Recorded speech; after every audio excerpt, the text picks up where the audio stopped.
Hello everyone. So welcome back to the class. So in this class we are going to discuss about production planning and control. So generally the production planning and control is aimed to achieve the efficient utilization of resources. So generally the resources are material, men, facility, etc. So in our production objective is we have to utilize the resources in an effective way. So the introduction of production planning and control will be seen in detail.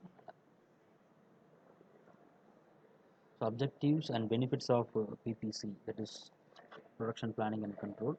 So the first one is minimize the cost and maximize the profits. And the maximize customer service, minimize inventory investment, and minimize changes in the production rate, minimize changes in workforce levels, and maximize the utilization of plant and equipment. So the production planning and control, we have to divide this into two. One is production planning and another one is production control. So the production planning deals with uh, the pre-production activity, and the production control is deals with execution of what we have planned on the pre-production stage. Okay, so here it is the organization charts. So generally every organization there will be a stakeholder and the board of directors and the general manager. So under that, based on the three administrative heads, so the stakeholders is the consumers or customers, and the board of directors and the general managers, who is the backbone of the every organization, who is going to control each and every activity. So in terms of sales, legal activities, and manufacturing's research oriented activities, so all the things can be carried out with the help of the board of directors, under the approval of board of directors and the general managers. So this is an example of organization chart. And the PPC, the production planning and control, is mainly classified as production planning, production control, and the inventory control. So production planning, or it is a pre-planned activity. So production planning is a pre-production activity. It determines the manufacturing requirements. So what are the manufacturing requirements? In the sense, manpower, material, machines, and manufacturing process. So this can be done. This production planning can be determined. So the production planning is going to determine the how much amount of manpower is required, what are the materials is required, which kind of machine is suitable for making a particular product, and the product flow. So all the things can be analyzed and studied in this production planning stage. In the controlling stage, in the control stage, we are going to execute. So the production control through control mechanism, and we are going to take some corrective actions to match the planned and actual production. Okay, so here it is the function of production control. The main objective of production is to produce the goods and service demanded by the customers in the most efficient and economical way.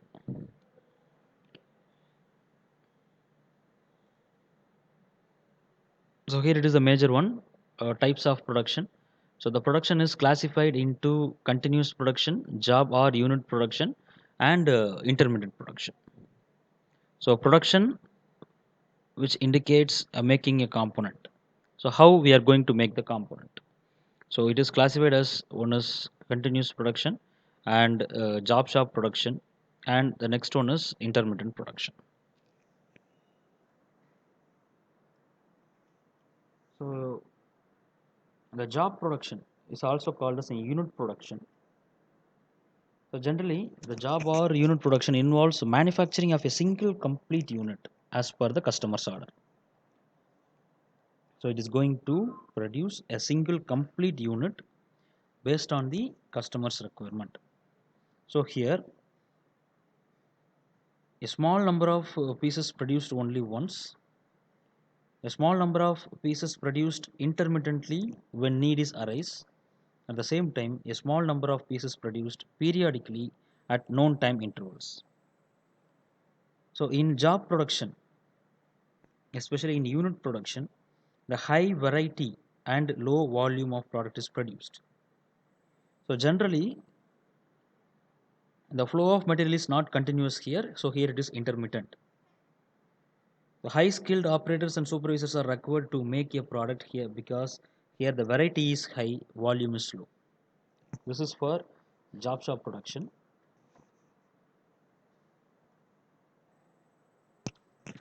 So in continuous production, it is also known as mass flow production. So it refers the production of standardized product with a standard set of process and operation sequences in anticipation of demand.